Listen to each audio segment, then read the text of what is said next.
Although we might not actively think about it, we know that body language holds a similar amount of importance in interpreting the meaning of someone's words as the actual words themselves. Dr. Ray Birdwhistle founded kinesics, a field of study studying body language and movement. Julius Fast paraphrases Dr. Birdwhistle in his book, Body Language. Spoken language will not give us the full meaning of what a person is saying, nor for that matter will body language alone give us the full meaning. Observing interactions between males and females can assist in figuring out how to dismantle and correct the power imbalance between males and females. For the purposes of this presentation, I will be using male and female, but I acknowledge that sex and gender are different. Gender exists on a spectrum. I myself identify as demigender, so I understand this on a personal level. I tried to answer the question, how does society affect body language and in turn contribute to the power imbalance between males and females? We may think that the power imbalance between males and females is moving toward an equilibrium, but the fact that there are still fewer females in higher paying jobs show that there is still room for improvement. One of the ways that society affects body language is through clothing and fashion. The fashion industry has convinced people to believe that there are men's and women's clothing and that these are completely discrete categories. However, there is really no such thing as men's clothing and women's clothing. Rather, the fashion industry, as a branch of society, dictates the way that people should move and behave based on their gender. In the podcast Pockets, Articles of Interest number 3, Avery Trufelman talks about how pockets can affect the way people move around in the world. Man's great evolutionary advantage is the creation of tools.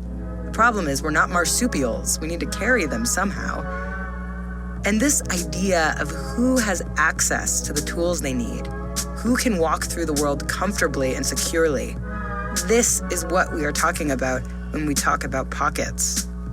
Pockets speak to this question of preparedness and your ability to move in public and to be confident. It's really difficult to get around if you don't have what you need. You ready? I was born ready. Yeah. It's gonna be easy.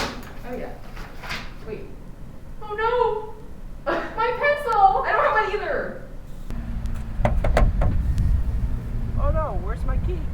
And it's about, I think, mobility and movement in public. If the formal question for me is, what's the difference between a pocket and a bag? And I think the key difference is that the pocket is internal and it's secret. A bag can be stolen. A bag can be lost. And then, that's it. You don't have your things anymore. Men's clothes, more often than not, have larger and more numerous pockets than women's clothes. If males are wearing men's clothes and females are wearing women's clothes, which is not always the case, males are the ones with the advantage of having a greater ability to carry their belongings. This gives some logic behind why males might have the upper hand in society, because they have access to their tools. Instead of putting large pockets on women's clothing, the fashion industry has thrusted clutches, purses, and handbags into the hands of women as a replacement. Body language changes when you are holding things. Instead of having your arms free and accessible, you have to hold your object and limbs closer to your center, making yourself smaller. Having pockets increases comfortability and boosts confidence because you know that you have all of your things with you. When you feel like you are prepared, you are more likely to be outgoing and successful. When people wear clothes with pockets, instead of standing with their arms crossed or hands fidgeting, they can actually assume a more confident pose, a larger pose. To give a visual of how body language is related to confidence, we will play a little game inspired by the National Geographic produced TV show, Brain Games. I want you to look at these two poses. Which one looks like the more confident pose? I'll give you 5 seconds. The answer is A. Let's try another one. Which is the more confident pose?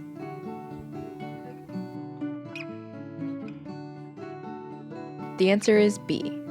Alright, third one. Which is the more confident pose? Got it? The answer is A. And now for the last one. This one might be a bit of a challenge. The answer is actually A. A is the more classical high power pose, but B is not low power either. B is actually a mixture of high and low power positions. The legs and arms are crossed across the body, but the chin is up and the posture is good. This is what we would consider a medium power pose. Now let's look at all of the confident poses on the left versus all of the unconfident poses on the right. Now let's add ovals. Confident poses in green, unconfident poses in blue. Is there a trend in the oval size? I asked a few of my friends to sit in a chair as they would normally and allowed me to take pictures of them.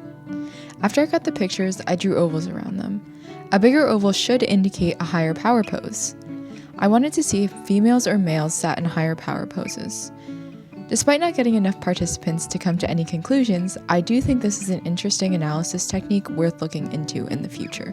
Amy Cuddy, a social psychologist, will now introduce you to the idea of high and low power poses and how those can affect power and confidence. Here's a snippet of her TED Talk, Your Body Language May Shape Who You Are.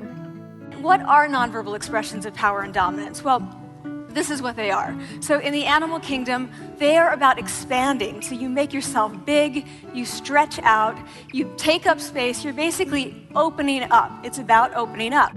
And this is true across the animal kingdom. It's not just limited to primates, and humans do the same thing. So they do this both when they have power sort of chronically, and also when they're feeling powerful in the moment. What do we do when we feel powerless? We do exactly the opposite. We close up, we wrap ourselves up, we make ourselves small. We don't want to bump into the person next to us. So what do the minds of the powerful versus the powerless look like? So powerful people tend to be, not surprisingly, more assertive and more confident, more optimistic. They actually feel that they're going to win even at games of chance. They take more risks. There are a lot of differences between powerful and powerless people. Physiologically, there also are differences on two key hormones, testosterone, which is the dominance hormone, and cortisol, which is the stress hormone.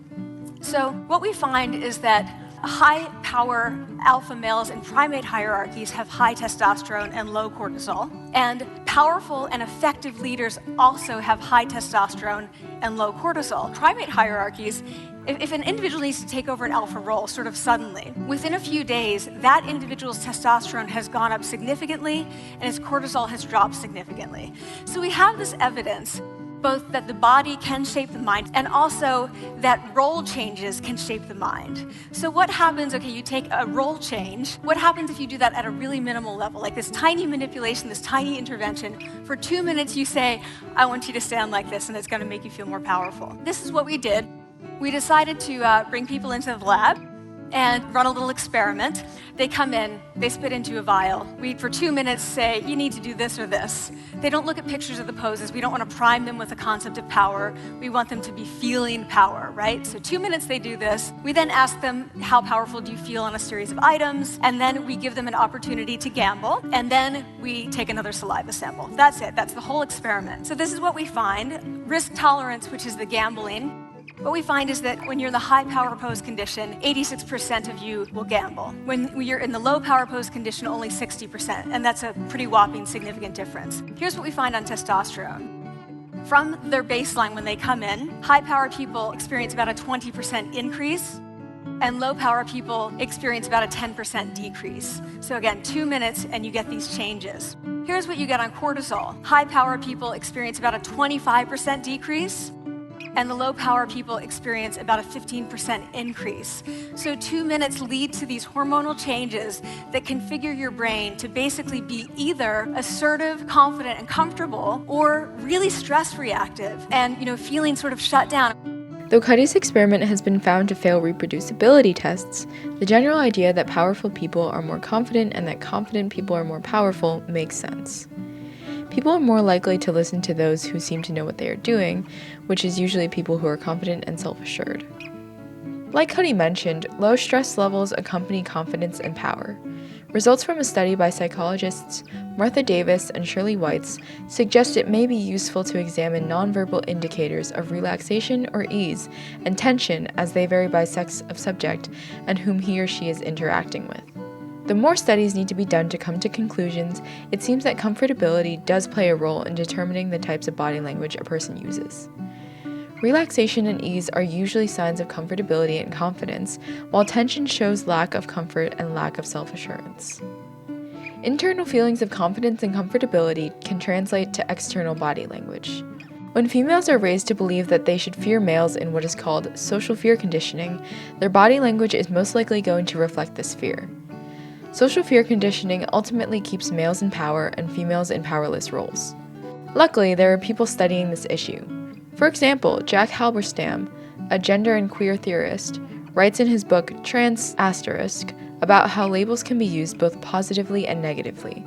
When applied to feminism, reclaiming descriptors such as femininity, woman, and girl can help those who identify with being female or feminine regain power. Instead of femininity being looked down upon, femininity can be embraced and celebrated. So back to my question of how does society affect body language and in turn contribute to the power imbalance between females and males? From what I have learned from researching body language and how it can affect and be affected by power dynamics between males and females, I think that a large part of the issue is comfortability and confidence. The fashion industry, various upbringings, and maybe even biology are large contributors to the power imbalance. There may be ways to remedy this, including boosting confidence and comfortability, whether that is through wearing comfortable clothes, preferably those with pockets, assuming more high-power poses, or being proud of who you are. Being comfortable in your own skin is one of the keys to being a confident person overall. Confidence is power.